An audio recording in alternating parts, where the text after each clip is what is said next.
नमस्कार, आदाब। Crime petrol dial 100 में जारी है पिछले 2 हफ्तों से एक खास मुहिम, जिसमें पूरे हफ्ते हमारा फोकस भारत के एक राज्य पर रहता है। और इस हफ्ते हमारा फोकस है दिल्ली पर, जहां एक तरफ दिल्ली पुलिस को सशक्त बनाने के लिए हर मुनासिब कोशिश की जा रही है। हर गली हर नुक्कड़ को सुरक्षित रखने के लिए सीसीटीवी कैमरास लगाए जा रहे हैं ताकि दिल्ली वासी चैन की नींद सो सके। वहीं दूसरी तरफ उसी दिल्ली शहर में अपराध अपना पता खोज ही निकालता है।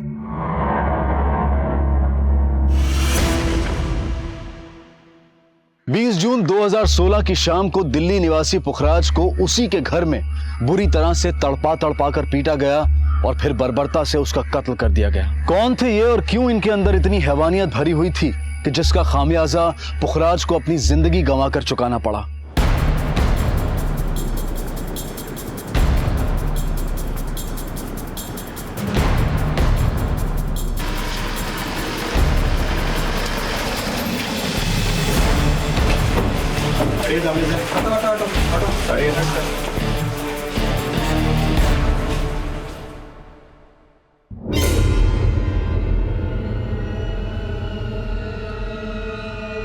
चौधरी, घर चेक करो।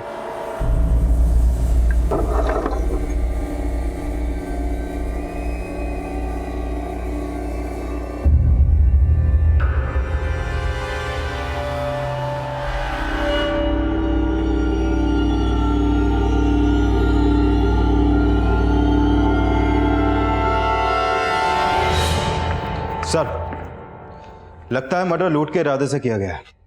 लेकिन डेड बॉडी को देखकर लगता है इसे टॉर्चर किया गया है। चौधरी, बॉडी को पोस्टमार्टम के लिए भिजवाओ। सर, ये शबनम, इसी ने कॉल किया था।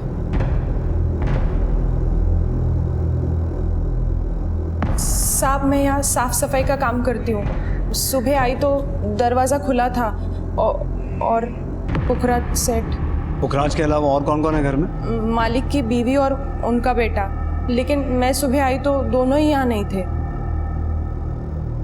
नाम क्या है उनका? मालकिन का गौधुली और बेटे का विनय।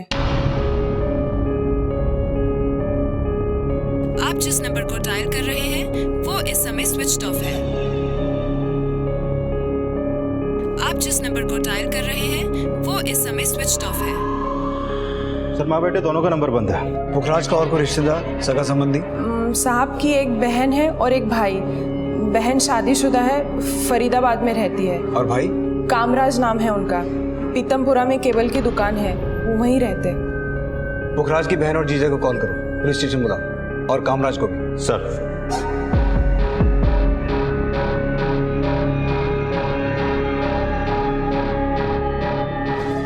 कल रात किसी को पुखराज के घर आते जाते देखा था आपने?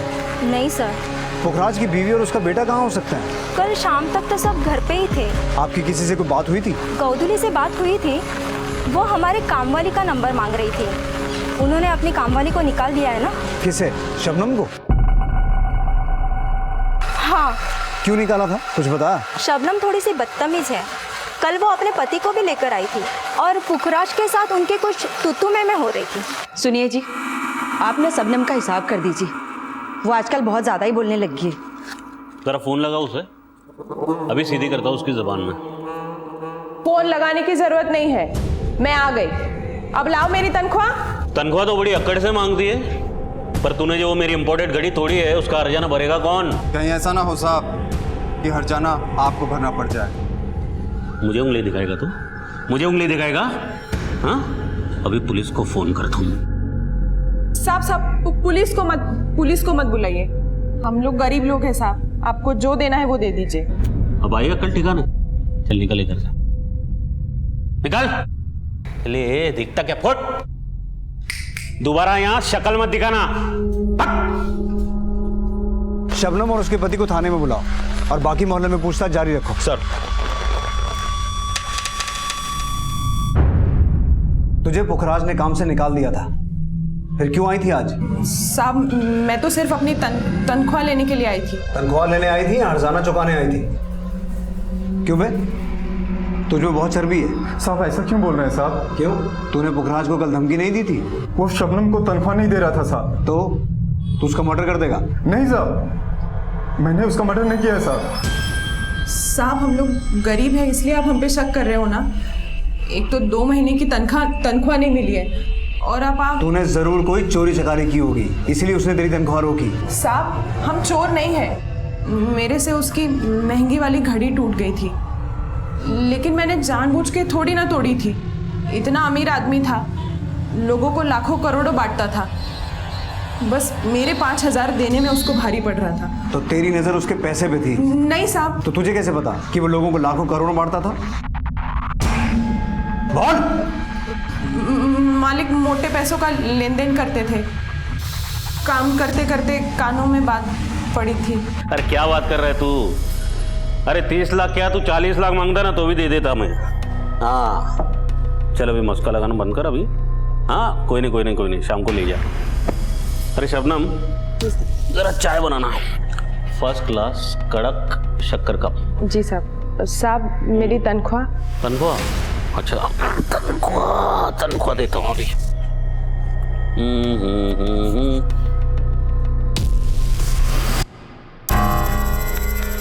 साहब पूरी तनख्वाह दीजिए ना, बहुत जरूरत है। पूरी जी? हाँ देख मिनट, आज कौन सा वार है? बुधवार। अगले गुरुवार को लेके जाना, ठीक है? साहब लेके चाय बनाना शबनम, बहुत सर पकड़ के रखा है। जा बना, अदरक डालना भूलना मत। हाँ जा। शबनम ने पूरे 10 दिन इंतजार किए साहब। इस बीच इससे पुखराज सेठ की घड़ी टूट गई, तो वो बोला कि इसको तनख्वाह नहीं मिलेगी साहब। साहब मैं क्या, दूध वाला, किराने वाला, वो सबके पैसे रोक के रखता था। एक नंबर का कंजूस आदमी था वो। हम क्या, उसकी बीवी और बेटा भी परेशान थे उसके। उसकी बीवी को वो मारता भी था। तुझ पे हाथ उठाएगा? अपने बाप पे हाथ उठाएगा?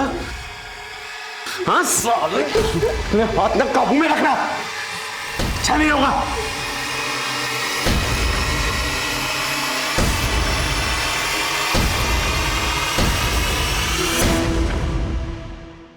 क्यों मारता था वो अपनी बीवी को? मालकिन पे शक करता था। कैसा शक? उन्हें शक था कि शायद मालकिन का उनके भाई के साथ कोई चक्कर।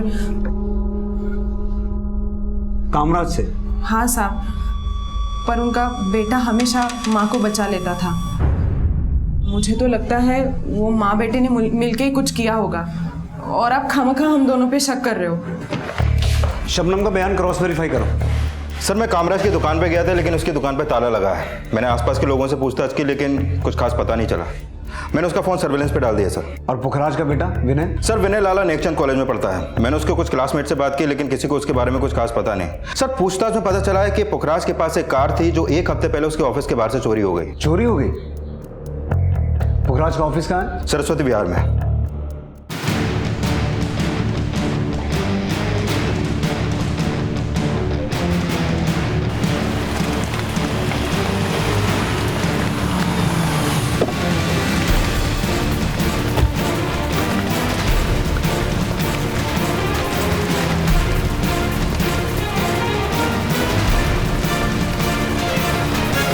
ताला तोड़ो। सर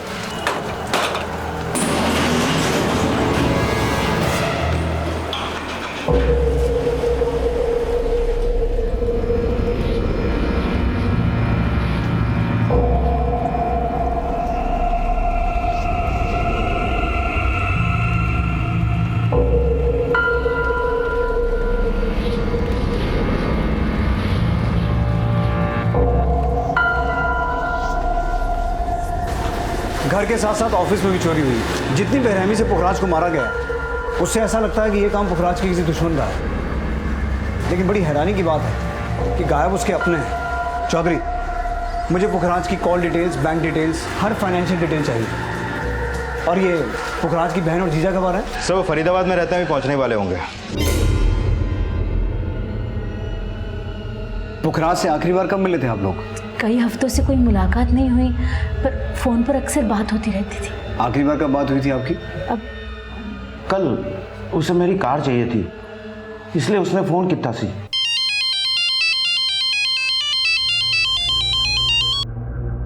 की गल है साले साहब, सवरे सवरे नु कैसे याद आ गई? अरे जीजा जी, भगवान को सुबह सुबह क्या, हर वक्त याद करना चाहिए। और सही में आप तो मेरे लिए भगवान से भी बढ़कर हो जीजा जी। मक्खन मत लगा, बोल किस लिए फ़ोन किया सी? अच्छी सी डील करने जा रहा हूँ, बड़ी बढ़िया डील है। तो अगर आपकी वो लक्की वाली गाड़ी मिल जाती तो डील पक्की हो जाएगी। फिर मैंने साढ़े ड्राइवर को कार लेके उसके घर भेज दिया और शाम का उसका थैंक यू का मैसेज भी आया। हमने सुना है कि पुखराज को लगता था कि गोधुली और कामराज के बीच कुछ चल रहा था, ये सच है? नहीं जी, उसे गलतफहमी थी। तो फिर गोधुली और कामराज है कहाँ? और विनय, आपको क्या लगता है इन सब के गायब होने का पुखराज के मर्डर के साथ कोई कनेक्शन हो सकता है? सर हमें खुद समझ में नहीं आ रहा है। सर, मैंने पुखराज और उसके घर वालों के कॉल रिकॉर्ड चेक किया। पता चला कि कामराज और गोधुली के बीच में अक्सर कॉल होते थे, लेकिन पुखराज की हत्या वाली रात 10 बजे गोधुली के मोबाइल पे एक पीसीओ से कॉल आया था और उस कॉल के ठीक आधे घंटे बाद गोधुली वहां से पहले सरस्वती बिहार गई, जहां पुखराज का ऑफिस है। हाँ सर, और फिर 11:15 बजे वो रिठाला। सर, जब वो रिठाला में थी उस रात, चलिए देखिए, 11:15 से 12:15 के बीच में गोधुली और पुखराज के बीच में एक लंबी कॉल हुई और कामराज भी उस समय पुखराज के घर पे ही था और उस कॉल के तुरंत बाद तीनों के फोन बंद हो गए। गोधुली और पुखराज के बीच हुई 1 घंटे की कॉल का क्या चक्कर हो सकता है चौधरी? एक काम करो, गोधुली का नंबर भी सर्विलेंस पे डालो। सर, कभी ना कभी तो ऑन होगा ही। और घटना के वक्त विनय की फोन लोकेशन क्या थी? सर, उस दिन विनय की फोन की लोकेशन रात 9 से 11 के बीच में गुड़गांव में थी और रात 11 बजे के बाद उसका फोन बंद हो गया।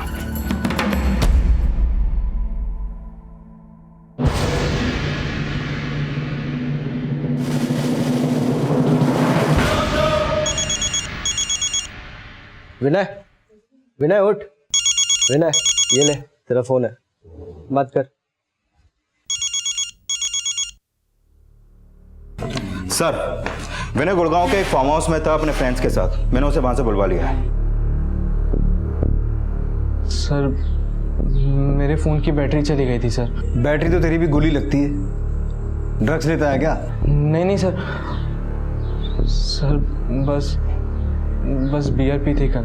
बाप को मार के जश्न मना रहा था वहां? मार के पापा को? सर क्या कह रहे हैं आप? बेटा तमाशा मत कर, तेरे बाप का मर्डर हुआ है और तूने ही किया है। नहीं सर, मैं मेरे पापा को क्यों मारूंगा सर? अगर तूने अपने बाप को नहीं मारा तो तेरी माँ मार के भाग गई? नहीं सर, मम्मी ऐसी नहीं है सर। तो तेरी मम्मी है कहाँ? देखिए, मुझे कुछ नहीं पता आप क्या कह रहे हैं सर, मुझे कुछ समझ नहीं आ रहा है। सुना है तेरे पापा ने मेड, दूध वाले, किराने वाले सबके पैसे रोक के रखे थे? हाँ सर, पापा सबके पैसे रोक के रखते थे। तो फिर क्या लगता है इनमें से कोई है जो तेरे पापा को मार सके? सर, मुझे कुछ समझ नहीं आ रहा है आप क्या कह रहे हैं सर। और किस किस के पैसे रोक के रखे थे पुखराज ने?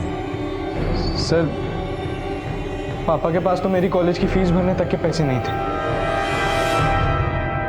इन लोगों के पैसे कहाँ से देते? सर बस पापा बड़ी बड़ी बातें करते थे, लेकिन असली में कुछ नहीं था उनके पास। गले की चेन, घड़ी सब नकली पहनते थे, पर बताते असली थे। पापा, कल से कॉलेज शुरू हो रहे हैं, फीस भरनी है। अरे छोड़िए फीस वीस के चक्कर, इतना पढ़ के करना क्या है तुझे? क्लर्क बनना है क्या? अबे तो बिजनेसमैन का बेटा है, बिजनेसमैन का, समझा? चल आज से मेरे साथ काम पे लग गया। आपके पास पैसे नहीं है क्या पापा? अबे किस भूतने वाले के पास पैसा नहीं है बे? हाँ, मैं ना तेरी कॉलेज खरीद सकता हूँ। आप कॉलेज बाद में खरीदेगा पापा, अभी मुझे फीस के पैसे दीजिए, मुझे आगे पढ़ना है। पढ़ना है तुझे? सही में पढ़ना है? हाँ ठीक है, जहाँ मैं पढ़ा था ना वहाँ तुझे पढ़ा था। पता है कहाँ? लंदन, समझा? वहाँ भेजता हूँ तुझे। 10-15 दिन दे, तुझे फॉरेन भेजने का जुगाड़ करता हूँ मैं। देख कैसे पढ़ाई होती है। सर, उनसे कुछ मांगो तो बड़ी बड़ी बातें करने लगते थे, पर होता कुछ नहीं था सर। हो सकता है तेरे पापा की कोई मजबूरी रही हो, पर तूने उनका हाथ बटाने की बजाय उन्हीं पे हाथ उठा दिया है। नहीं सर। झूठ मत बोल, शबनम ने सब कुछ बता दिया है। सर पापा मम्मी को मारते थे सर, इसलिए एक बार तेरी मम्मी ने जरूर कुछ किया होगा, इसलिए तेरे पापा ने मारा। मुंह उठा के बात कर। सर, पापा मम्मी पर शक करते थे। भाभी के चक्कर चलाता है। हाँ, मार डालूंगा साला तुझे।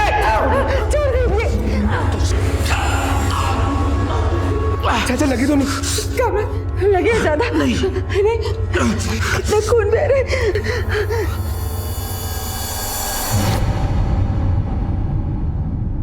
तेरे पापा ने कामराज को जान से मारने की कोशिश की? हाँ सर पापा बहुत बुरे थे सर, लेकिन मम्मी और चाचा का कोई अफेयर नहीं था सर। अगर उन दोनों का कोई अफेयर नहीं था तो वो दोनों है कहाँ? सर, मैंने पुखराज के बैंक अकाउंट चेक किए, ये देखिए सर, पिछले 1 महीने से उसके अकाउंट में सिर्फ 5,000 रुपये पड़े हुए हैं। और सर, उसकी कार चोरी नहीं हुई थी, वो बैंक की EMI नहीं दे पा रहा था 6 महीने से, इसलिए बैंक वाले उसकी कार उठा के ले गए। इसका मतलब ये हुआ कि पुखराज सिर्फ दिखावा करता था कि उसके पास बहुत पैसा है, असल में उसकी हालत खस्ता ही थी। और चौधरी, मुझे शुरू से यही लग रहा है कि पुखराज की हत्या लूट के इरादे से नहीं, बल्कि उससे किसी ने अपनी दुश्मनी निकाली है। और गोधुली और कामराज दोनों का एक साथ गायब होना इस तरफ इशारा कर रहा है कि उन्होंने पुखराज के दिए हर घाव का बदला लिया और जो हाथ लगा वो लेके भाग गए। हम सब अपनी आर्थिक स्थिति को छुपाते हैं, लेकिन पुखराज सिर्फ अपनी आर्थिक हालत को छुपा ही नहीं रहा था, बल्कि अपने झूठ से उसे उल्टा भी दर्शा रहा था। लेकिन वो क्या वजह थी जो पुखराज को ऐसा करने पर मजबूर कर रही थी, ये जानना पुलिस के लिए बेहद जरूरी था। और इस कत्ल के मकसद को समझने के लिए पुखराज को समझना उससे भी ज्यादा जरूरी था, क्योंकि अब तक इस केस से जुड़ी हर बात का सच हैरत से भरा हुआ था। और ऐसी चौंकाने वाली पुखराज की पोस्टमार्टम रिपोर्ट भी थी। सर, ये पुखराज की पोस्टमार्टम रिपोर्ट, हत्या का समय रात 12 बजे के आसपास और हत्या की वजह heart failure. Heart failure? Yes sir, Pukhraj को इतना टॉर्चर किया गया कि हार्ट फेलियर की वजह से उसने अपना दम तोड़ दिया और तार का फंदा बाद में डाला गया। सर, पोस्टमार्टम के मुताबिक उसका गला तब कटा जब वो पूरी तरीके से मर चुका था। इसका मतलब ये हुआ कि दुश्मनी इतनी गहरी थी कि दुश्मनी निकालने वालों ने एक निढाल लाश के गले में अपनी नफरत का फंदा डाला। और ये नफरत की कहानी कामराज, गोधुली और पुखराज, इनकी कॉल डिटेल्स बता रही है। उस 1 घंटे की कॉल के दौरान एक तरफ कामराज पुखराज को तड़पा तड़पा के मार रहा था और दूसरी तरफ गोधुली फोन पर उसकी चीखें सुन रही थी। लेकिन ये कांड कामराज और गोधुली ने अकेले नहीं किया, इसमें कोई और भी शामिल है। गोधुली को उस रात जिस पीसीओ से फोन आया था वो जरूर कामराज के आदमियों ने किया होगा। चौधरी, पता लगाओ कामराज के किस किस से क्या क्या संबंध थे। गोधुली की आखिरी फोन लोकेशन, गोधुली और कामराज की फोटो पूरे शहर में सर्कुलेट करवाओ। नफरत परोसने वाले चूहे की बिल में नहीं, जेल में होने चाहिए। सर, पुलिस अपनी थ्योरी पर काम कर रही थी और उन्हें अब कामराज और गोधुली की तलाश थी।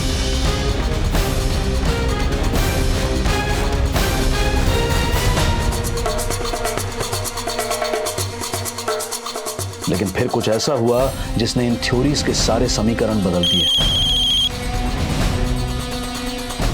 हाँ चौधरी,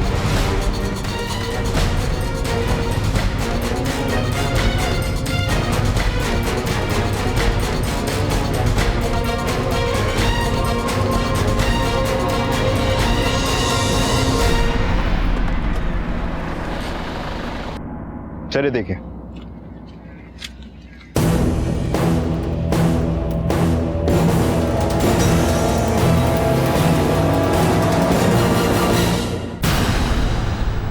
बॉडी को पोस्टमार्टम के लिए भिजवाओ, घर वालों को इन्फॉर्म करो और आरटीओ से पता करो ये गाड़ी किसकी है। सर,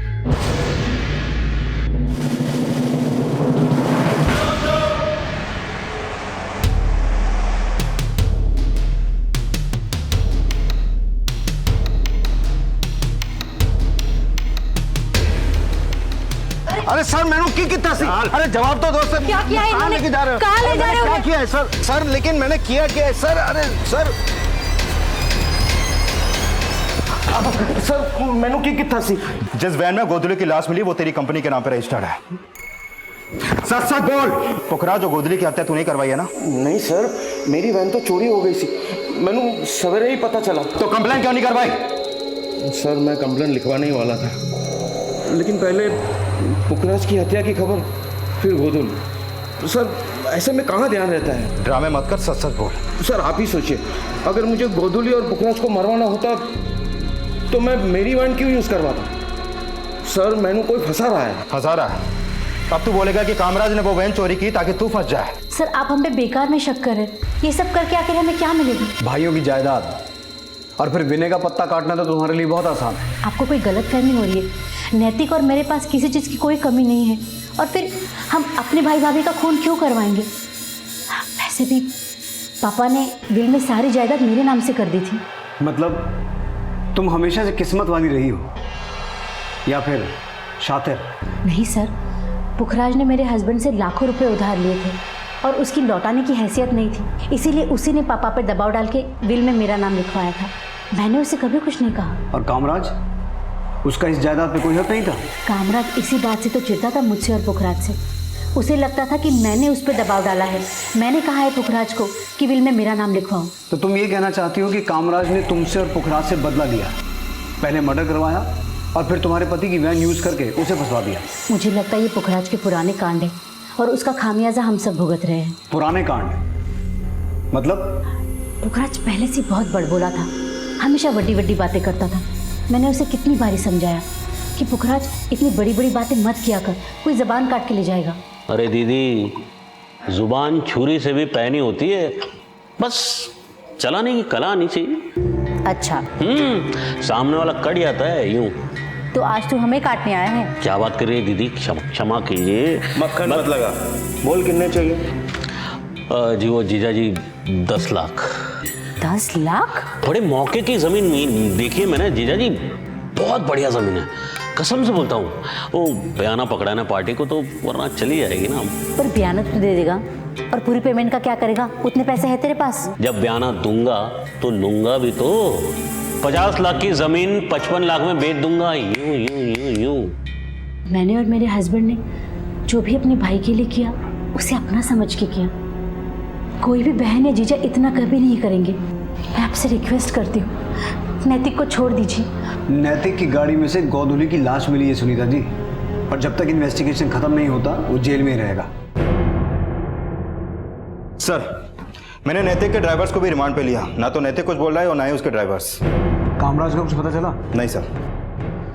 क्या लगता है चौधरी, नैतिक की वैन वाकई में चोरी हुई होगी? सर, हो सकता है कि कामराज ने ही वो वैन चोरी करवा के या मर्डर करवाया, क्योंकि ये तो साफ है कि पुखराज की हत्या वाली रात कामराज के फोन की लोकेशन पुखराज के घर की थी। अगर ये सारे कांड कामराज के किए हुए हैं तो उसका मकसद पुखराज और सुनीता से बदला लेने के अलावा और कुछ नहीं हो सकता, क्योंकि पुखराज के पास पैसे तो थे नहीं और जायदाद पहले से ही सुनीता के नाम पे थी। सर, पता चला है कि पुखराज लॉटरी भी खेलता था और उसकी 10 करोड़ की लॉटरी लगी थी। कहाँ से पता चला? पुखराज के घर के पास एक सैलून वाले ने बताया। इसी पैसे से पुखराज उसके साथ स्पा खोलने वाला था। अरे अब्दुल भाई, अपने पास ना पैसों की कमी है ना बिजनेस के आइडियाज की। हाँ, पर अब सारे रन में अकेले तो नहीं कर सकता ना, आपका साथ चाहिए।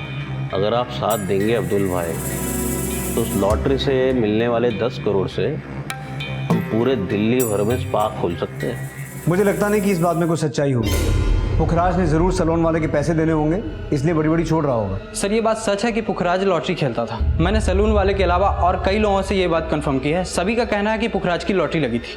सर, अगर ये लॉटरी वाली बात वाकई में सच है तो हो सकता है कि कामराज ने ही इन लॉटरी के पैसों के लिए पुखराज का मर्डर किया हो।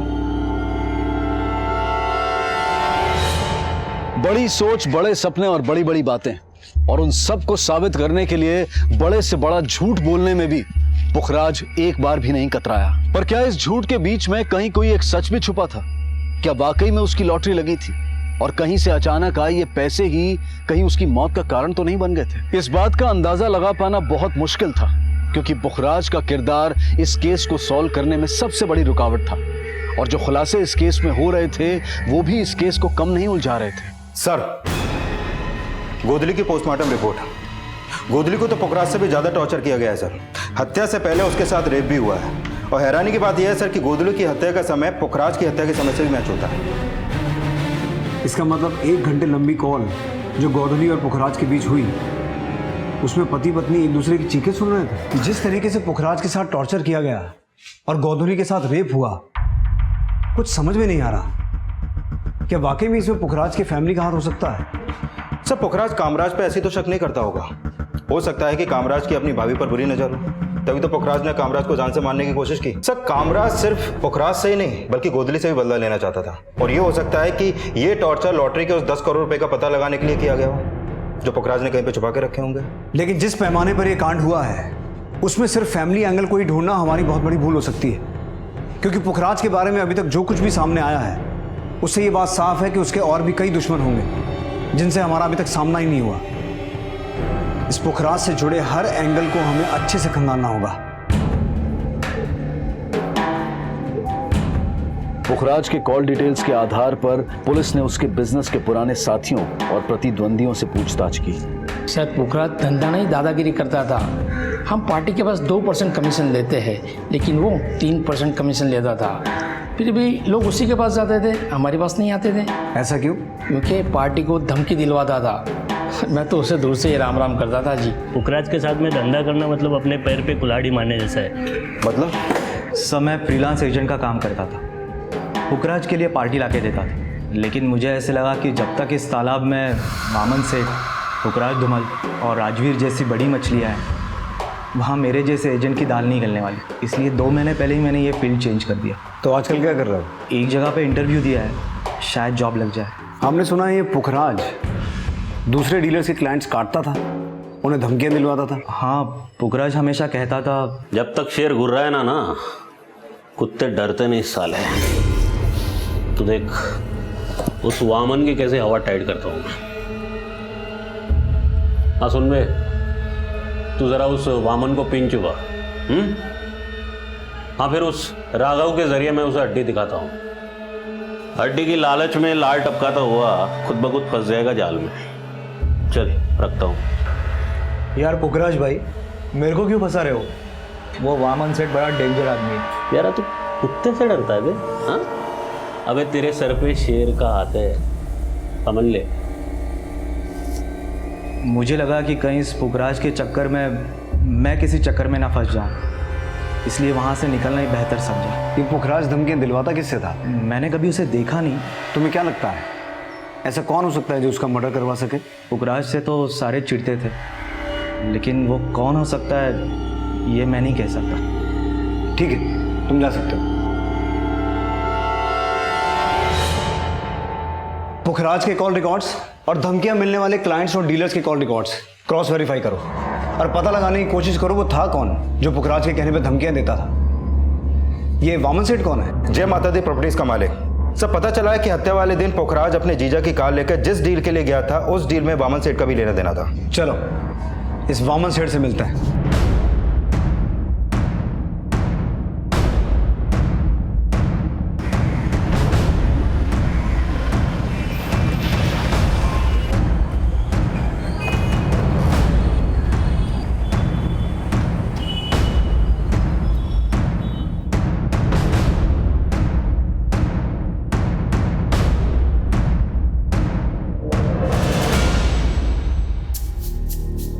पुखराज मुझसे डील करने नहीं, मुझे बेवकूफ बना रहा था, लेकिन मैं उसके झांसे में आया नहीं। क्या झांसा दे रहा था वो? नरेला में किसी एनआरआई की कोई जमीन है, नकली पेपर्स दिखा के बोल रहा था एनआरआई पार्टी उसकी है। उसे लगा मैं बेवकूफ बन जाऊंगा। तो तुम उससे ज्यादा चालाक हो। पुखराज जैसे जालसाज से बचने के लिए चौकन्ना रहना जरूरी है। पुखराज से तो खैर सारे ही चौकन्ने रहते थे, लेकिन यही बात समझ में नहीं आ रही कि दुश्मनी निकाली किसने। वो मैं नहीं हूं, तो वो जो कोई भी है उसका मुझे कोई अंदाजा नहीं है।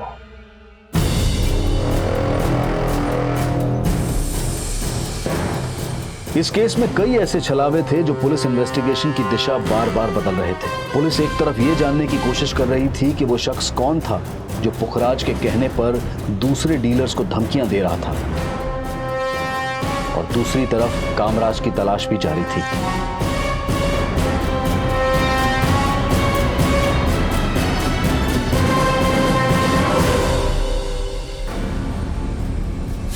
सर, मैंने पुखराज की पूरी हिस्ट्री चेक किया। पता चला कि 7 साल पहले वो डीडीए में एम्प्लॉय था। घूस लेते हुए पकड़ा गया और उसके बाद उसे सस्पेंड कर दिया गया। सर, डीडीए में रहते हुए वो सारे 2 नंबर के काम वामन सेठ के लिए करता था।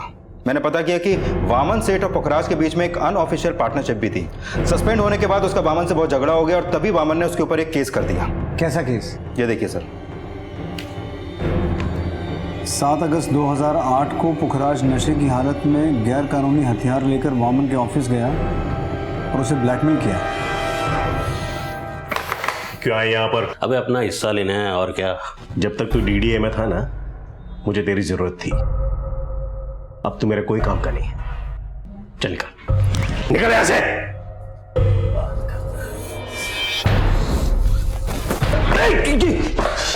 तू ऐसा नहीं मानेगा। अभी मैं पुलिस को बुलाता हूं। ये क्या क्या तूने?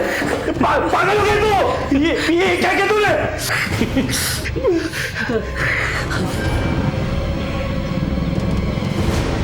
पुखराज मेरा पार्टनर नहीं था, वो जबरदस्ती मेरे गले पड़ गया था, उसे उसके किए की सजा मिल गई। 7 साल पहले की सजा या? समझता हूं। 7 साल पुरानी दुश्मनी को इस मर्डर से जोड़कर आप यहाँ इन्वेस्टिगेशन करने आए हैं। लेकिन 7 साल पुरानी दुश्मनी की जड़ें अभी तक मौजूद थी, और तुम्हारे बीच जो चूहे बिल्ली की रेस चल रही थी उसकी खबर है हमें। हम जब पिछली बार मिले थे तुमने उस केस के बारे में नहीं बताया। उस वक्त आपने जो भी सवाल पूछे थे मैं उसके जवाब दे दिया। तो अब भी जो पूछ रहा हूँ वो बता दो, पुखराज के मर्डर में तुम्हारा ही हाथ है ना? हवा में तीर छोड़ने को कोई फायदा नहीं है।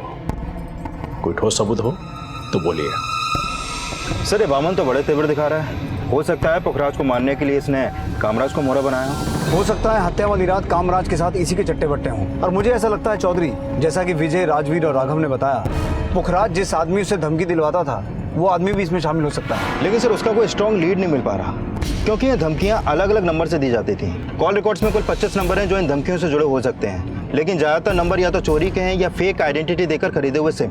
उन सभी नंबर्स को दोबारा क्रॉस वेरीफाई करो, उनमें कोई ना कोई नंबर तो ऐसा होगा जिसके जरिए हम उस तक पहुंच सकते हैं। सर थोड़ी देर पहले कामराज ने विनय के मोबाइल पे एक पीसीओ से फोन किया था।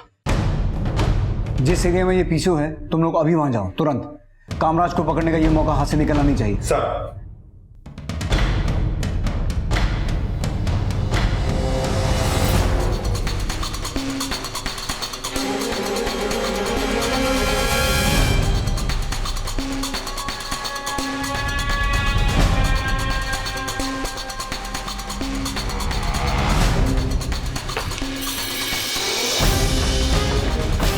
इस आदमी को देखा है? सर ये रूम नंबर 1 में।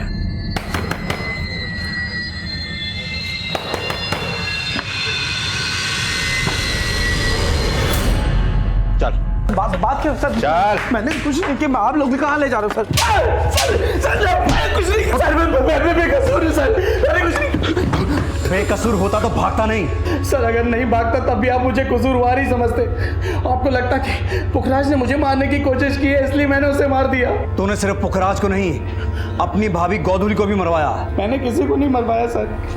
तेरी बहन तो ये सोच रही है कि तू उन्हें फंसा के भाग गया।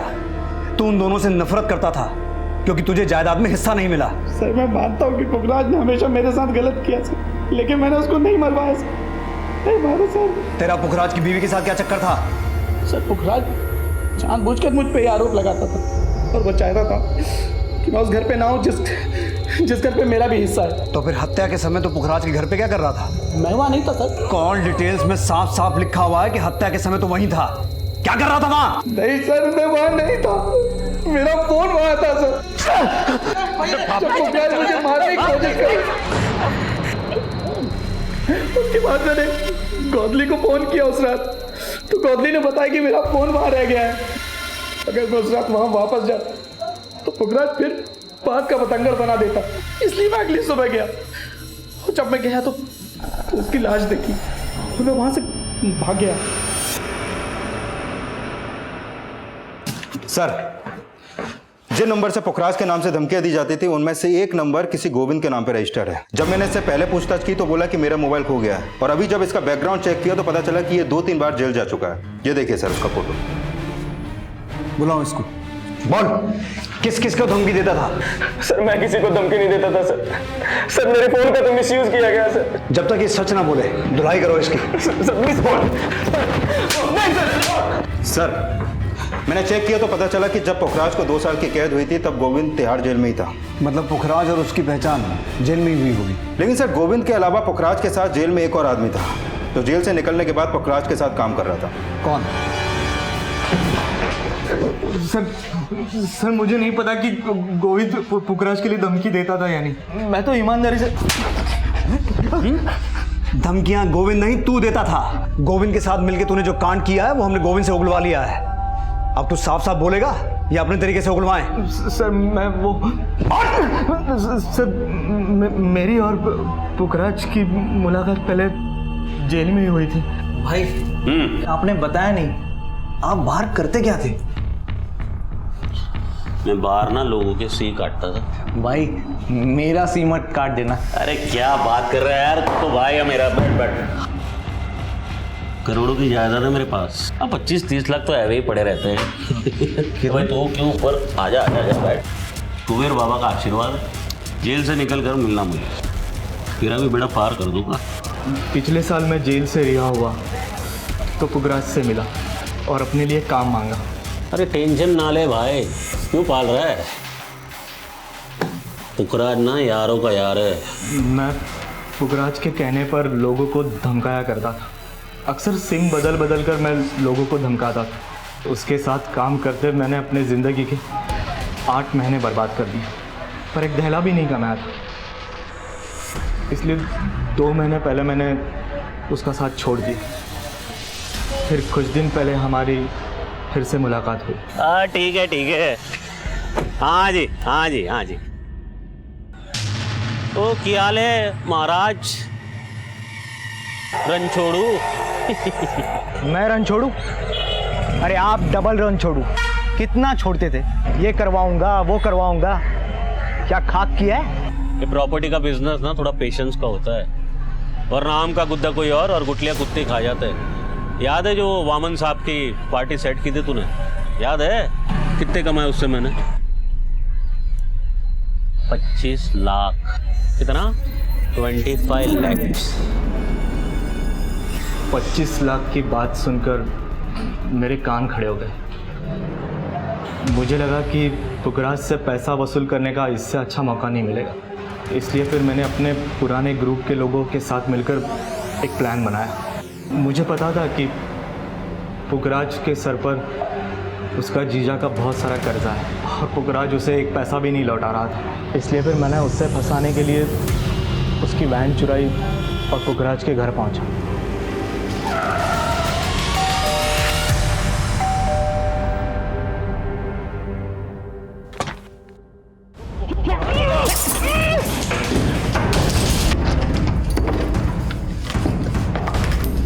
बहुत ढूंढने पर भी उसके घर में मुझे सिर्फ 8,000 रुपये मिले और थोड़ा बहुत सोना, और कुछ नहीं था वहाँ पर। पैसा दुकान पर भी नहीं मिला।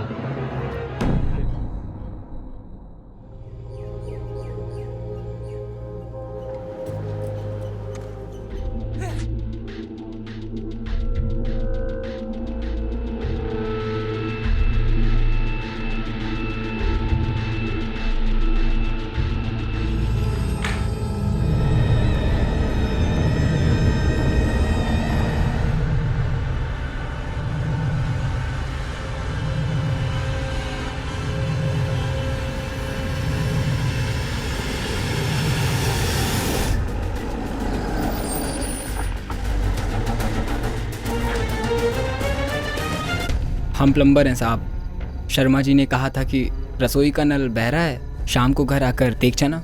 तो वही देखने आया था साहब। दरवाज़ा खुला था तो अंदर आ गया साहब। अंदर आके देखा तो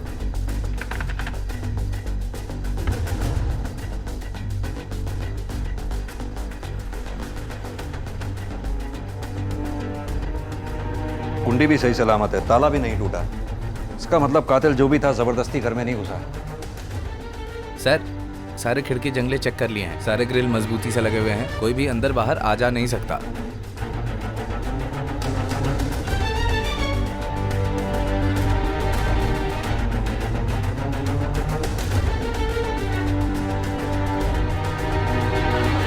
रास्ता दीजिए।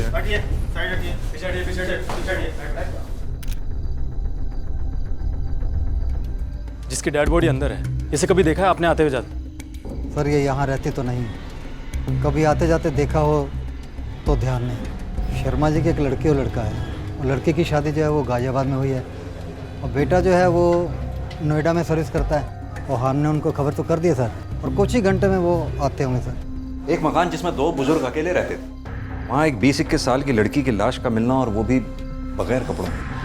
बात कुछ समझ में नहीं आई। ये लड़की कौन है, कहां से आई है, इस हालात में यहां क्या कर रही हो? सर, सब जगह देखा, घर में हस्बैंड वाइफ के कपड़े हैं।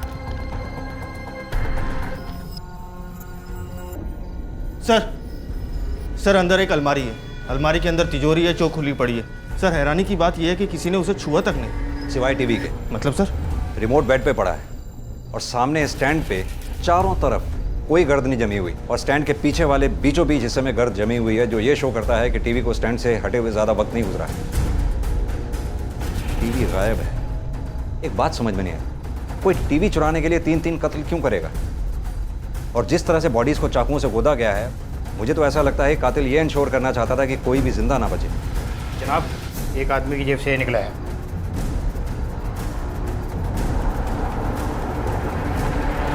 और नो,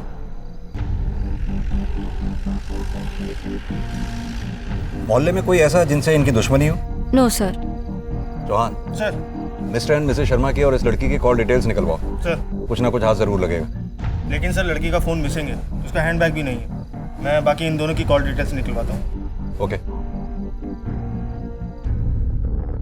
सर पोस्टमार्टम रिपोर्ट, इसमें कुछ खास नहीं है। लड़की के साथ रेप का भी कोई एविडेंस नहीं मिला, लेकिन हाँ सर, उसके हाथों पर कुछ खास किस्म के निशान मिले, जैसे कि किसी ने उसे कस के पकड़ा हो। लेकिन उसके बदन पर कपड़े भी नहीं थे, रेप भी नहीं हुआ था उसका, यानी कपड़े उसने अपनी मर्जी से उतारे थे। सवाल ये उठता है क्यों और किसके लिए? सर, शर्मा की जेब से कॉन्डोम का पैकेट मिला था, इसका मतलब कहीं दोनों के बीच में कुछ हो सकता है। लेकिन चौहान, मिस्टर शर्मा लड़की को उस वक्त घर पर क्यों बुलाएंगे जब मिसेस शर्मा घर पर ही थी? एनीवेज, वो लड़की के बारे में कुछ पता चला? नहीं सर, अभी नहीं। सर, उस लड़की के जो कपड़े हमें वहां से मिले थे, उसके पॉकेट से रसीद मिली है। लेकिन इस पे कुछ नाम तो लिखा नहीं हुआ। एक काम करो, टेलर के पास जाओ, उससे पूछताछ करो ये किसकी है रसीद। Okay sir. और सर, शर्मा के बेटा बेटी भी हॉस्पिटल पहुंच चुके हैं। ठीक है, आओ चौहान। Okay sir.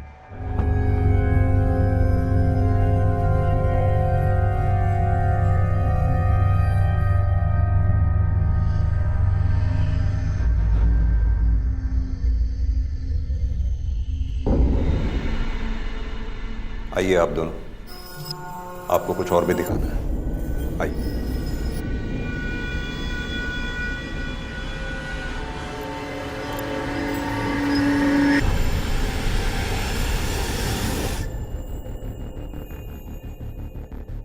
पहचानते हो इसे? कौन है ये? इसकी डेड बॉडी आपके पेरेंट्स की डेड बॉडी इसके साथ ही मिली थी, और जब ये हमें मिली थी इसके बदन पर एक भी कपड़ा नहीं था। हम नहीं पहचानते इसे। पहचानते नहीं या बताना नहीं चाहते? हम ऐसा क्यों करेंगे? क्योंकि हो सकता है इसका रिश्ता आपके पापा के साथ हो और आप इसे छुपाना चाहते हो। हम कुछ नहीं जानते इसके बारे में। बॉडीज कब मिलेंगी?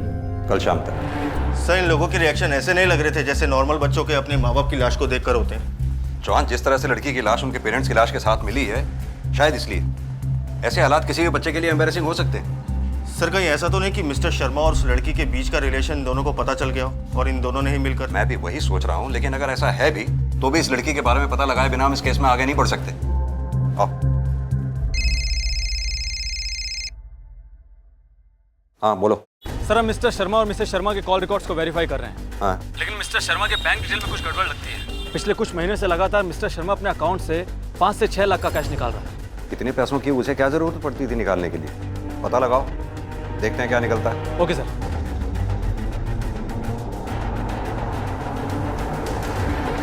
पुलिस के लिए यह बहुत ही चौंका देने वाला और उलझा देने वाला केस था।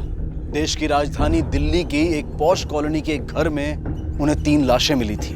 इनमें से 2 लाशें उस बुजुर्ग दंपत्ति मिस्टर और मिसेस शर्मा की थी जिनका वो घर था और जो वहां अकेले रहते थे, और तीसरी लाश थी एक 20-21 साल की लड़की की।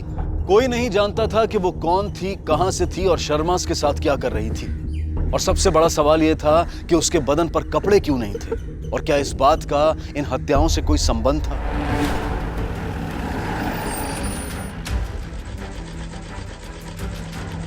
सुनिए, इस रसीद को पहचानते हो? हाँ साहब, ये तो मेरी ही दुकान की है। कस्टमर का नाम नहीं है इस पर। बता सकते हो किसको दी थी? सर देखना पड़ेगा। ये रसीद हमें इस लड़की के पास से मिली है, पहचानते हो इसे?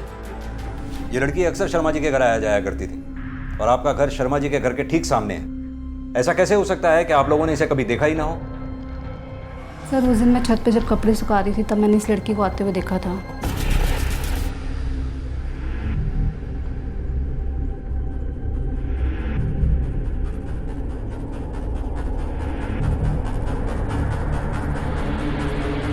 कैसे आई थी ये लड़की?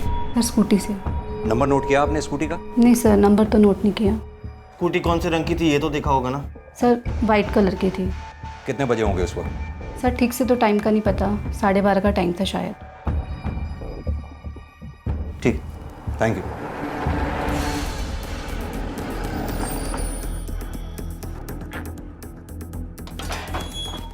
सर अगर वो लड़की स्कूटी पे यहाँ आई थी तो वो स्कूटी हमें बरामद क्यों नहीं हुई? चौहान, अकेला टीवी ही गायब नहीं हुआ है, स्कूटी भी गायब हुई है। लेकिन ऐसा हो कैसे सकता है? दो लोग टीवी जैसी बड़ी चीज लेकर स्कूटर पर सवार होकर और बीच मोहल्ले में से निकल जाएं और किसी की नजर तक ना पड़े।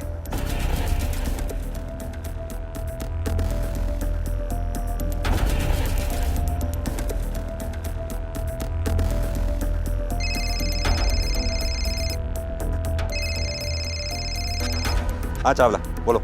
सर उस लड़की का नाम छाया है, टेलर उसे पहचानता है, उसकी रेगुलर कस्टमर थी, लेकिन उसके पास ना तो उसका कोई फ़ोन नंबर है और ना ही कोई एड्रेस। अच्छा, यानी लड़की उसके आसपास ही कहीं रहती या काम करती होगी।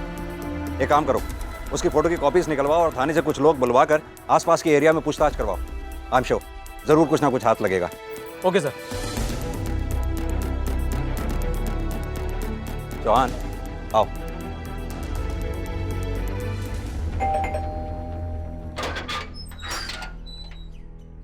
जी सर, दादी को अल्जाइमर है। कभी कभी उनको ऐसी चीजें दिखाई देती और सुनाई देती है जो अक्सर होती भी नहीं। खुसर फुसर की कर रहे हैं, तेनों की लगता है मैं बह रही हूं, उन्हें सुनाई नहीं देता। दादी की गल है, किसी कुछ दसना चाहते हो? मैं अपने बेटे से फोन पे बात कर रही थी, दो लड़के आए सामने के घर से टीवी लेके स्कूटी पे चले गए। कितने बजे होंगे उस वक्त? टाइम नहीं पता सर, मुझे नहीं लगता इन्होंने कुछ देखा होगा सर। मैंने आपको इनके बारे में बताया था कि नहीं, ये सच कह रही, वो दो लोग ही थे। आप इनका फोन चेक करो।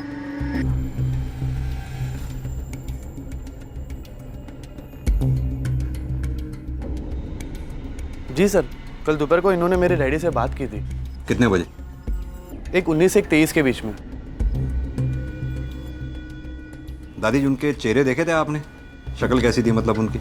जवान मुंडे थे, टोपी पहने थे, चेहरा नहीं देखा। ठीक है दादी, धन्यवाद।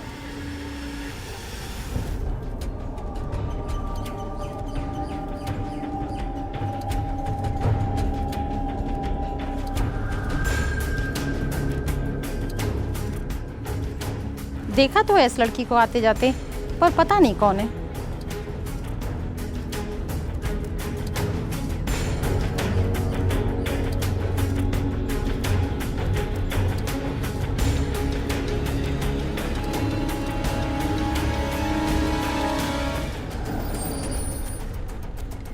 अब तक पुलिस को लगने लगा था कि हो ना हो इस लड़की छाया की लाश पर कपड़ों का ना मिलना, इस बात का कोई ना कोई संबंध इन हत्याओं से जरूर था।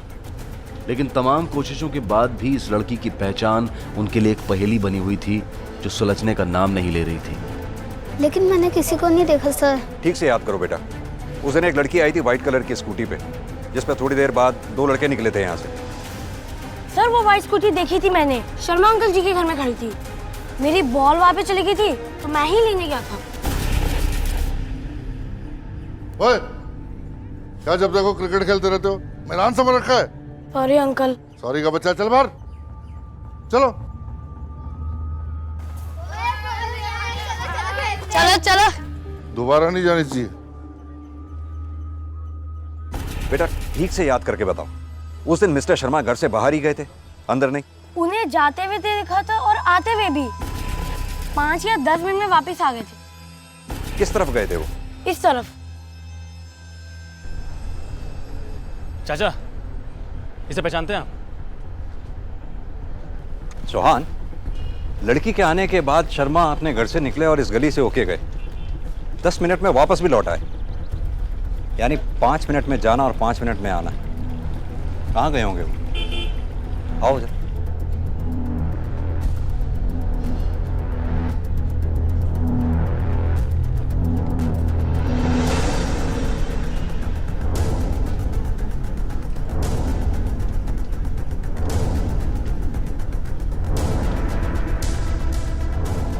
हाँ सर, शर्मा जी कल आए हुए थे। क्या लेने आए थे वो? सर कॉन्डम लेने आए थे। कितने बजे आए होंगे? सर दोपहर में 1 बजे के करीब। इतना अच्छे से कैसे याद है आपको? सर मैं उसी समय खाना खाता हूँ, इसलिए मुझे याद है। ठीक है।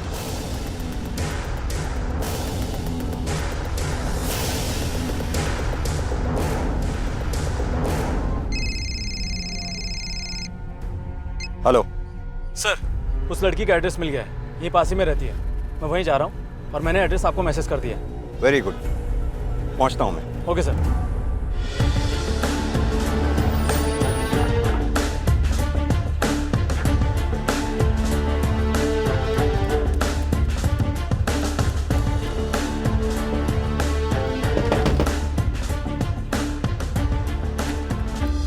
हाँ जी। छाया यहीं रहती है? जी हाँ, किराएदार है मेरी, लेकिन इस वक्त वो घर पे नहीं है। कल से लौटी नहीं वो। क्या बात है? इसी कमरे में रहती है, मतलब रहती थी। अकेली रहती थी वो यहाँ? जी। कहाँ काम करती थी? किसी ब्यूटी पार्लर में, नॉट प्लेस में। कोई स्कूटी थी उसके पास? हाँ थी ना, एक सफेद रंग की स्कूटी थी, उसी से आया जाया करती थी वो। नंबर होगा उसका आपके पास? हाँ। देंगे हमें? हाँ हाँ श्योर। अच्छा, कहाँ की रहने वाली थी वो और कितने समय से रह रही थी यहाँ? वो बरेली की थी और तकरीबन 1.5 साल से यहाँ रहती थी। बरेली का एड्रेस चाहिए होगा। वो रेंट एग्रीमेंट में होगा, मैं अभी लाती हूँ। प्लीज। चावला, चौहान।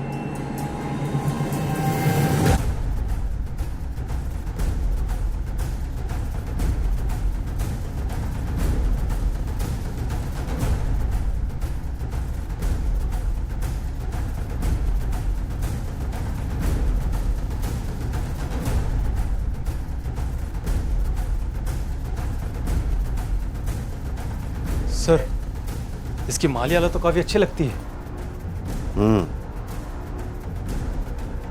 सर ये रहा उसका बरेली का एड्रेस।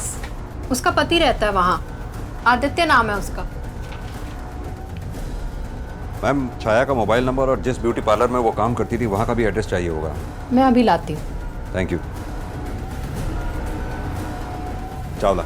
हाँ सर। बरेली पुलिस को कांटेक्ट करो और छाया का वहाँ का एड्रेस उनको भेजो।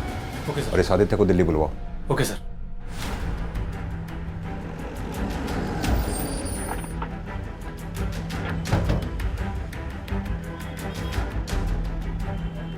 एक साल पहले थी वो यहाँ पर, सिर्फ 3 महीने के लिए। उसके बाद वो काम छोड़कर चली गई। क्यों? पता नहीं, कुछ बताया नहीं उसने। उसके बाद आपने उसे कभी देखा? नहीं, वो आया करती थी यहाँ एज अ कस्टमर, पर जब वो यहाँ काम किया करती थी तब ना उसके पास पैसे होते थे ना ढंग के कपड़े होते थे। लेकिन जब वो यहाँ एज अ कस्टमर आने लगी तब उसके पास महंगे महंगे कपड़े थे, महंगे महंगे ट्रीटमेंट्स लेने लगी। ऐसा क्या करने लगी थी वो? वही तो मैंने उससे पूछा। फिर उसने बताया कि वो कुछ इंश्योरेंस का काम कर रही है। अंकल और आंटी बहुत अच्छे थे सर, दोनों ही फाइनेंशियल एडवाइजर थे। मैंने भी कई इंश्योरेंस पॉलिसी करवाए थे उनसे।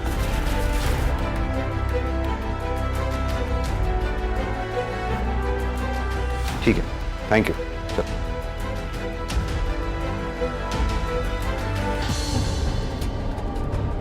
सर, कहीं ऐसा तो नहीं कि छाया ने मिस्टर शर्मा के साथ कोई नया काम शुरू किया हो? वैसे भी वो फाइनेंशियल एडवाइजर थे, हो सकता है इसी सिलसिले में वो उनके घर आती जाती हो। हो सकता है, लेकिन छाया की लाश का शर्मा के घर पर बगैर कपड़ों के मिलना और छाया के साथ साथ शर्मा का भी कत्ल होना, कोई कनेक्शन नहीं बैठ रहा। स्कूटी के बारे में कुछ पता चला? नहीं सर, अभी तक तो नहीं, लेकिन हमने सभी थानों में अलर्ट कर दिया है और कई मैकेनिक्स और एजेंट्स को बोल दिया है जो पुरानी गाड़ियों में डील करते हैं। जल्दी को सुराग मिल जाएगा सर।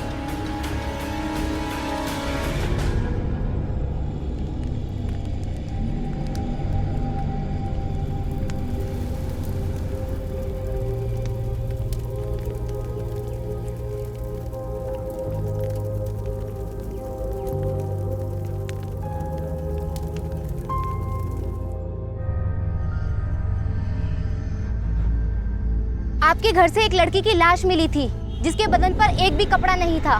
कौन थी वो? कहीं उसका अफेयर आपके फादर के साथ तो नहीं चल रहा? कहीं इसी के चलते तो ये कत्ल नहीं हुए? क्या बकवास कर रहे हैं आप लोग? हमारे पेरेंट्स का मर्डर हुआ है, उनका अंतिम संस्कार करके आ रहे हैं। मुझे कुछ नहीं कहना। हटिए आप लोग। सुनिए सर। सर, छाया के फ्लैट से उसके बैंक की डिटेल मिली है। सर ये छाया के पिछले 6 महीने के कॉल रिकॉर्ड्स और ये मिस्टर शर्मा की कॉल रिकॉर्ड। सर हमें इसमें एक नंबर मिला है जो पहले तो हमें डाउटफुल नहीं लगा, लेकिन बाद में जब चेक किया गया तो पता चला ये नंबर छाया का है। सर, छाया के बैंक की डिटेल और मिस्टर शर्मा और मिसेस शर्मा की डिटेल से मैच हो रहा है। जब मिस्टर शर्मा या मिसेस शर्मा के अकाउंट से कोई बड़ा कैश निकला है, उतना ही कैश सेम डेट पर छाया के अकाउंट में डिपॉजिट हुआ है, जो कि मंथली 5 से 6 लाख के बीच है। एक बात तो तय है कि छाया शर्मा के साथ मिलकर काम कर रही थी, लेकिन सवाल यह है कि छाया शर्मा के लिए ऐसा क्या कर रही थी जिसके लिए शर्मा उसको 5 से 6 लाख रुपए महीना इतनी बड़ी रकम दे रहा था। मान लिया जाए कि छाया शर्मा को असिस्ट कर रही थी, लेकिन शर्मा को तो कमीशन का चेक मिलता होगा, वो छाया को कैश में पेमेंट क्यों कर रहा था? ये तीनों मिलकर ऐसा कर क्या रहे थे? फाइनेंशियल का बिजनेस या कुछ और? वो क्या वजह थी जिसके लिए शर्मा छाया को हर महीने इतने सारे पैसे दे रहे थे? क्या उसके बदन से उतरे हुए कपड़ों का उसके बैंक अकाउंट में आने वाले पैसों से कोई संबंध था? इन सवालों के जवाब जानने के लिए पुलिस ने अपने जांच के दायरे को फैलाकर उसमें शर्मा के क्लाइंट्स को भी शामिल कर लिया। क्या पुलिस का यह कदम सही साबित होने जा रहा था? क्या इस जांच से कुछ ऐसा निकल कर आने वाला था जो इस पूरे मामले पर पड़े रहस्य के पर्दे को उठा देने वाला था?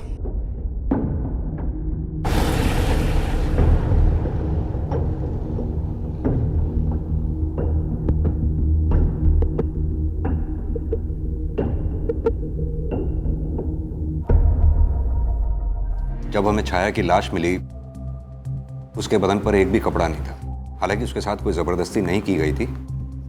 ये इन लोगों के घर पर थी। जानते हैं आप इन्हें? आपकी छाया से शादी कब हुई थी? 2 साल पहले, जब मैं IAS की तैयारी कर रहा था। घर वाले पैसे भेजते थे, लेकिन उससे हमारा गुजारा नहीं हो पाता था। तब छाया यहाँ चली आई। वो एक पार्लर में काम करती थी। वो मुझे पैसे भेजा करती थी ताकि मैं अपनी पढ़ाई पूरी कर सकूं। देखो आदित्य, जिस ब्यूटी पार्लर में छाया काम करती थी, वहाँ उसने सिर्फ 3 महीने काम किया। वहाँ से काम छोड़कर वो इन दोनों के साथ काम करने लगी थी। इनफैक्ट इनके फाइनेंस बिजनेस में वो इनको असिस्ट करने लगी थी। सर फाइनेंस का काम? नहीं सर, ऐसा नहीं हो सकता। क्यों? सर वो तो पढ़ी लिखी ही नहीं थी। क्या? जी सर। आदित्य सही कह रहा था, छाया पढ़ना लिखना नहीं जानती थी। फिर वो शर्मा के बिजनेस में ऐसा क्या कर रही थी जिसके लिए शर्मा उसे 3 लाख रुपए जैसी बड़ी रकम हर महीने देता था? कुछ तो ऐसा है इस फाइनेंस के बिजनेस में जो हमसे छूट रहा है। एक काम करो, सारे क्लाइंट्स की डिटेल्स फिर से निकालो, देखो ये छाया कहाँ फिट बैठती है। सर मिस्टर और मिसेस शर्मा कभी बड़े एजेंट नहीं रहे, बस ठीक ठाक कमा लेते थे। लेकिन 2014 की शुरुआत में उनका बिजनेस बिल्कुल ठप पड़ गया सर। मुश्किल से 1 या 2 पॉलिसीज की उन्होंने। लेकिन सर 2015 की शुरुआत के बाद उनके बिजनेस ने बहुत स्पीड पकड़ी। उन्होंने इतनी पॉलिसीज की जितनी उन्होंने कभी नहीं की। 2015 में उनकी शुरुआत हुई। छाया उनके कॉन्टैक्ट में कब आई? सर उसके कॉल रिकॉर्ड के हिसाब से फरवरी 2015 में छाया उनके कॉन्टैक्ट में आई थी। सर ये मिस्टर शर्मा के क्लाइंट्स की लिस्ट जिन्होंने उनसे पॉलिसीज करवाई थी।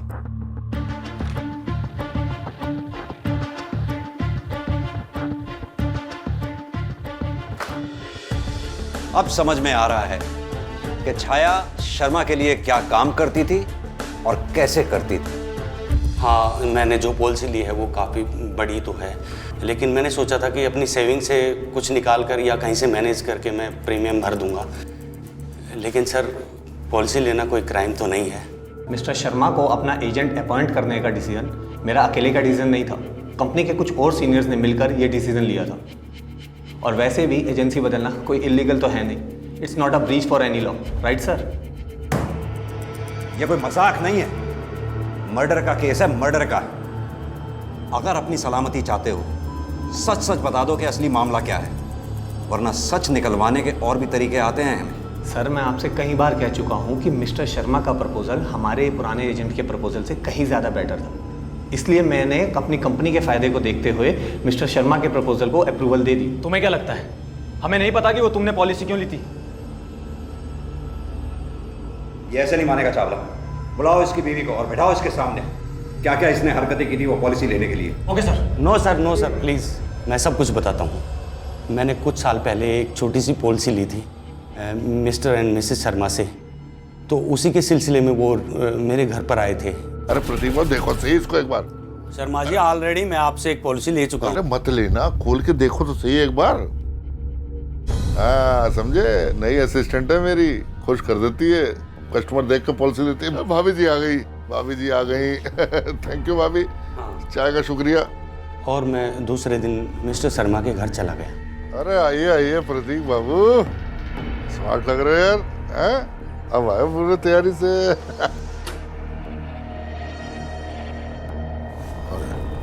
चलिए, अरे चलो।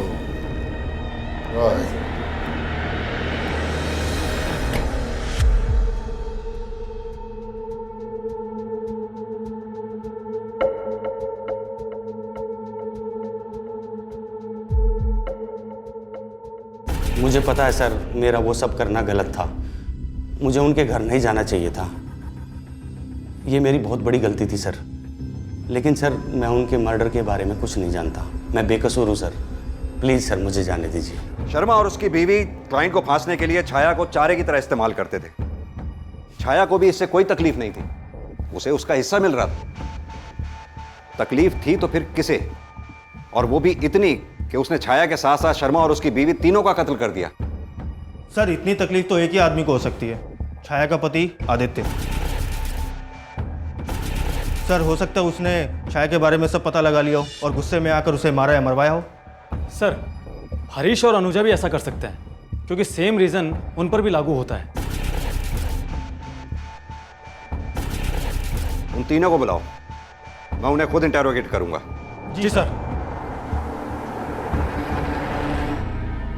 सर आप हम पे शक कर रहे हैं। मैं नोएडा में रहता हूँ, मेरी बहन गाजियाबाद में। यहाँ पर हमारे माँ बाप क्या कर रहे हैं हमें कैसे पता होगा? सर मैं नौकरी करने के बजाय पढ़ाई कर रहा हूँ, क्योंकि मुझे अपनी काबिलियत पर भरोसा है।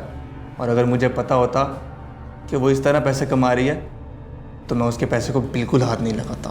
तुम्हारी बीवी 18 महीने से दिल्ली में रह रही थी, वो कहाँ रह रही थी, कैसे रह रही थी, एक बार देखने नहीं आए?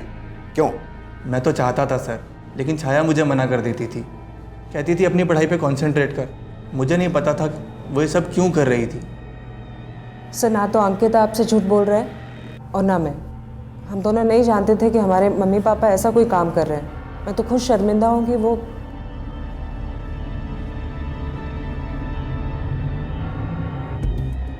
छाया 18 महीने पहले दिल्ली में आई और आते ही उसे ब्यूटी पार्लर में काम मिल गया, जहां उसने अगले 3 महीने तक काम किया।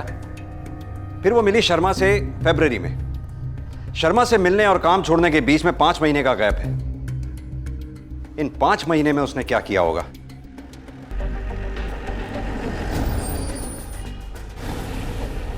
लेकिन उसने तो मुझे कभी नहीं बताया कि जॉब छोड़ दिया है। किराया भी टाइम पर देती थी मुझे और रोज़ की तरह स्कूटी लेकर जाया भी करती थी। अब अगर जॉब पर नहीं जाती थी, कहाँ जाती थी मुझे नहीं मालूम।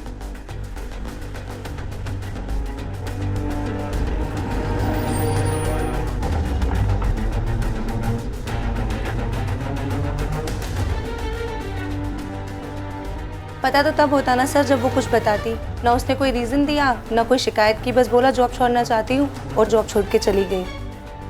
उसके बाद उसने क्या किया मुझे कोई आइडिया नहीं।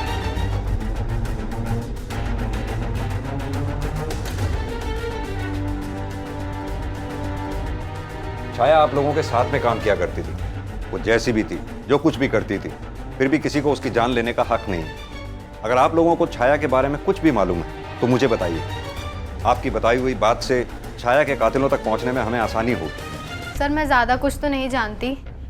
उसके यहाँ काम छोड़ने के बाद 1 महीने पहले मैंने उसे उस लड़के के साथ देखा था।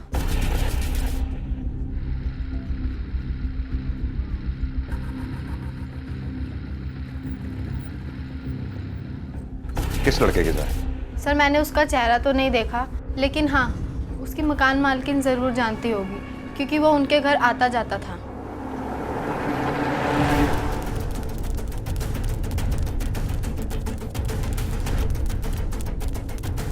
आपने इतनी बड़ी बात छिपाई हमसे? आपने हमें बताया क्यों नहीं कि छाया के साथ एक आदमी भी यहाँ रहता था? ये क्या कह रहे हैं आप? छाया यहाँ बिल्कुल अकेली रहती थी। हाँ, कभी कभी उसका पति आया करता था कुछ दिनों के लिए। पति? आदित्य? हाँ, मैंने बताया भी था उस दिन उसके बारे में। आपको हमारे साथ चलना होगा। आप कब से रह रही हैं? कुछ 15-20 साल से। सर, ये है आदित्य। ये आदित्य नहीं है।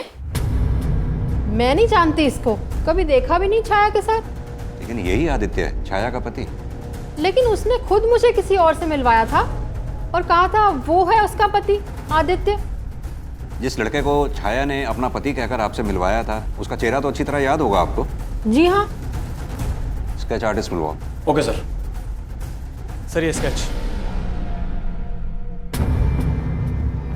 इस स्केच को आसपास के सभी थानों में फैक्स कर दो और तुम इस स्केच को लेकर छाया जहाँ रहती थी उसके आसपास के एरिया में पूछताछ करो, क्योंकि अगर ये लड़का छाया के साथ उसके घर पर आता जाता था, किसी न किसी ने इसको जरूर देखा होगा। Okay sir.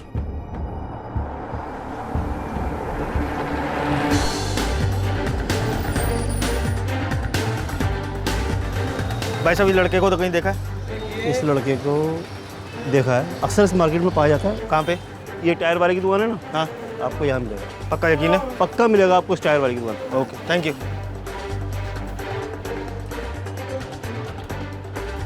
भाई साहब, इस लड़के को कहीं देखा है?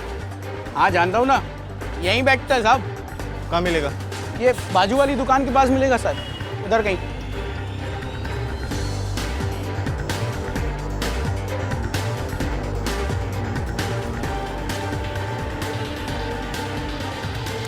कौन है बे? भाई साहब सुनिए तो।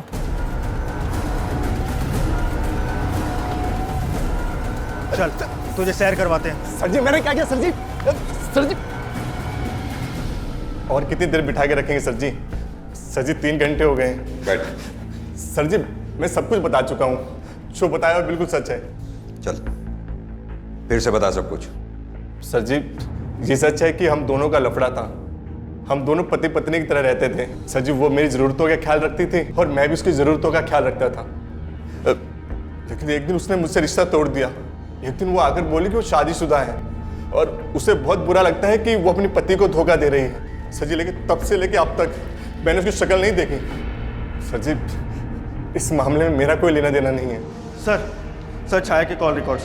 सर, इसमें इसका एक भी नंबर नहीं है। इसने उसे कभी फ़ोन किया ही नहीं। नहीं सर जी, मेरी तो उससे अक्सर बातें हुआ करती थी। सर जी, जब हम दोनों साथ में थे तो हम रोज बात किया करते थे। सर जी, उसका नंबर भी होगा मेरे पास। ये लीजिए। जॉन, चेक करो। नहीं सर, ये नंबर छाया के नंबर से मैच नहीं कर रहा। नहीं सर जी, मेरी तो इस नंबर से बात हुआ करती थी। सर जी, जब हम दोनों साथ में थे तो हमारी अक्सर बातें हुआ करती थी। तो इसका मतलब छाया के पास 2 नंबर थे। एक काम करो, इस नंबर की डिटेल्स निकलवाओ। सर,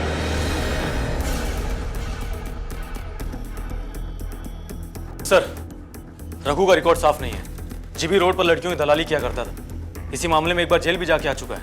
यानी वो जितना मासूम बनने की कोशिश कर रहा है उतना मासूम वो है नहीं। सर, हमने छाया के दूसरे फ़ोन के कॉल रिकॉर्ड निकाले हैं। सर, रघु ने छाया के मर्डर से पहले उसे कई बार कॉल किया था। लेकिन वो तो ये कह रहा था कि छाया से अलग होने के बाद उसने आज तक कभी छाया से बात ही नहीं की। झूठ बोल रहा है सर। छाया के मर्डर से पहले और उसके बाद वो एक नंबर पर फ़ोन किया करता था जो किसी माधव नाम का है, और वो भी कोई पाक साफ नहीं है सर। हिस्ट्री शीटर है। कार चोरी के केस में कई बार अंदर जा चुका है। मैंने अपने खबरियों को बोल दिया सर, लेकिन वो अंडरग्राउंड है। फोन ट्रेस करो, उठा लाओ उसे।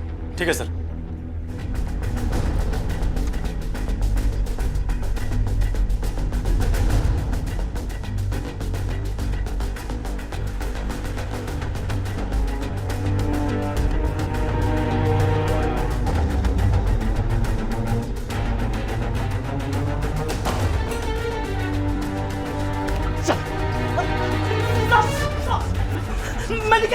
तुझे क्या लगता है? तुझे मालूम नहीं, मुजरिम की दौड़ चाहे कितनी भी तेज क्यों ना हो, खत्म जेल के दरवाजे पर ही होती है। मैंने कुछ नहीं किया साहब। झूठ बोलता, झूठ बोलता। बता, तेरे साथ वो तेरा दूसरा दोस्त कौन था? हाँ? साहब, मेरा एक दोस्त था साहब।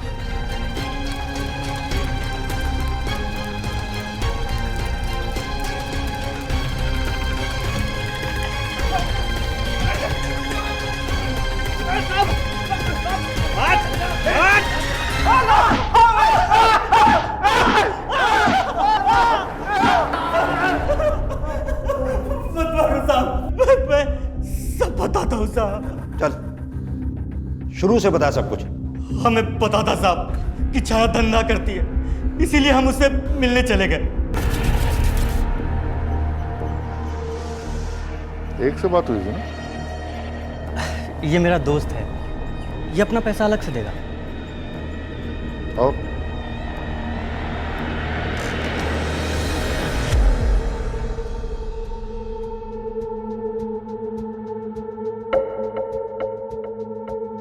कौन आ रहा है पहले?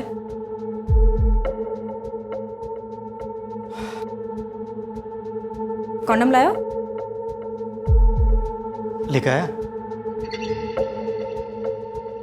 कैसे होगा? अरे यार भूल गया, अरेंज कर देना। मैं कहाँ से अरेंज करूँ? दुकान खोल के बैठी हूँ। सुनना, अरेंज कर दे, पैसे ले लियो अलग से। रुको देखती हूँ।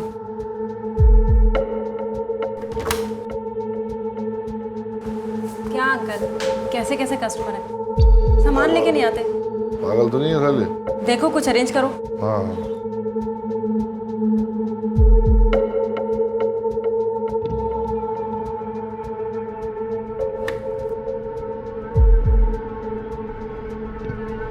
तुम लोग भी ना ऐसी जगह पे आके बिना कॉन्डम। आ जाओ, टेंशन मत लो, अभी आ जाएगा। साहब हम खाली उस लड़की को मारने के लिए गए थे। झूठ।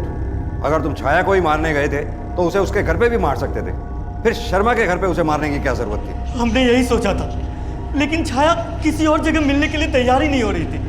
उसने कहा कि उससे सभी ग्राहक यहीं मिलने आते हैं, इसलिए मजबूरी में हमें भी जाना पड़ा साहब। फिर हमने सोचा कि ठीक है, उसे उसी रूम में मारकर हम निकल जाएंगे, लेकिन तभी साहब शर्मा की बीवी सामने से आ रही थी।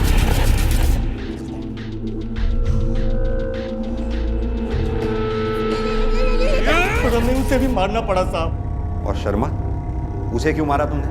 वो तो घर पर नहीं था। फंस गए थे साहब, हम फंस गए थे। हम बुढ़िया को मारकर निकलने ही वाले थे कि देखा बाहर से बुड्ढे ने दरवाजा लॉक कर दिया। लॉक कर दिया बे। ये चारों तरफ से लॉक है क्या? ये तो किचन है बे। का दरवाजा?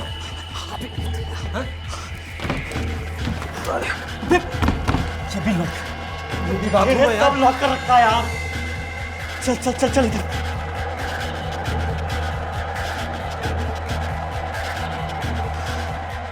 यार तो फंस गए यार, अब क्या करें? फिर हमें मजबूरी में वहीं रुककर इंतजार करना पड़ा था। दरवाजा खोलकर अंदर आया तो हमने उसे भी मार दिया।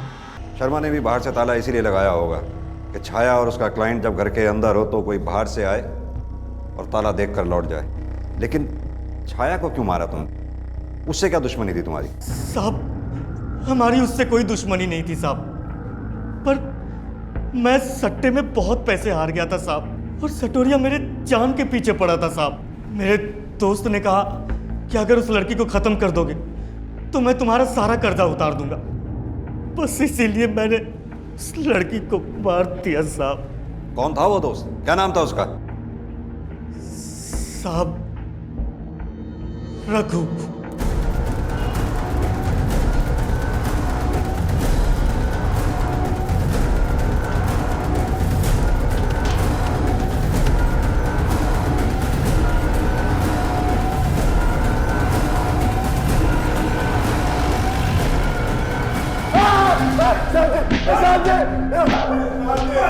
जॉन, मैं तुम्हारा सामने बता सब कुछ बोल। साहब मैं सब बताता हूँ मैं। बोल। जब मैं छाया से मिला था ना तो उसके पास एक भी पैसा नहीं था। मैं लेकर आया उसको इस धंधे में, सब सिखाया सर जी, लेकिन वो मुझे ही छोड़कर उस बुड्ढे शर्मा के साथ काम करने लगी। साहब जी उसने मुझसे बात करना भी छोड़ दिया, और जब मैंने उसको फोन मिलाया तो उसने बात करने की बजाय उस बुड्ढे शर्मा को फोन पकड़ा दिया। अबे अच्छी तरह जानता हूं मैं कौन है तू। जीबी रोड के तल्ले छाया अब मेरे साथ काम करती है। शर्मा जी बात तो सुनिए, पहले एक बार बात तो कराइए। खबरदार जो आज के बाद फोन किया तो।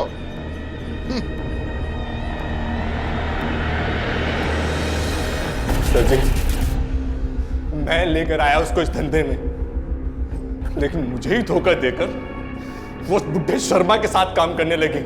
मैंने सोच लिया था सर जी कि उसे खत्म कर दूंगा, इसलिए मैंने माधव और दिनेश को कस्टमर बनाकर भेजा उसे मारने के लिए। लेकिन सर एक बात समझ नहीं है, शर्मा को इतना सब करने की जरूरत क्या थी? बच्चे सेटल थे, अच्छा खासा कमा रहे थे, और फिर उनकी उम्र भी तो हो चुकी थी, उसके बावजूद ये सब। जवान, लालच का कोई लॉजिक नहीं होता। लालच का वाकई कोई लॉजिक नहीं होता, लेकिन उसका रास्ता और मंजिल हमेशा तय होते हैं। छाया की कम वक्त में बहुत ज्यादा कमाने की चाहत और बहुत कुछ होते हुए भी और पाने की शर्मास की भूख ने उनकी जान ले ली। हालांकि जुर्म को लोगों की नजरों से छिपाए रखने के लिए उन्होंने पूरी सतर्कता बरती थी। छाया जिस्म फरोशी का एक काम सिर्फ शर्मास की निगरानी में किया करती थी। मिस्टर शर्मा जब भी छाया को किसी ग्राहक के साथ छोड़कर घर से बाहर जाते तो वो बाहर से दरवाजे को लॉक करके जाते थे, लेकिन उनकी यही चालाकी आखिरकार उनकी मौत की वजह बनी। अगर मिस्टर शर्मा उस दिन दरवाजा बाहर से लॉक करके नहीं गए होते तो शायद आज वो जिंदा होते। और अगर इन सभी ने लालच का शिकार होकर गलत रास्ते पर पांव नहीं रखा होता तो आज ये सभी जिंदा होते। अब मैं अनूप सोनी आपसे विदा लेता हूं, फिर मुलाकात होगी अगले एपिसोड में एक और चौंका देने वाले केस के साथ। तब तक अपना और अपने परिवार का ख्याल रखें और देखते रहें क्राइम पेट्रोल डायल 100। सबक एक को सीख हम सबको। जय हिंद। क्राइम पेट्रोल के और भी दिलचस्प कहानी देखने के लिए हमारे चैनल को सब्सक्राइब करें और बेल आइकॉन दबाना न भूलें।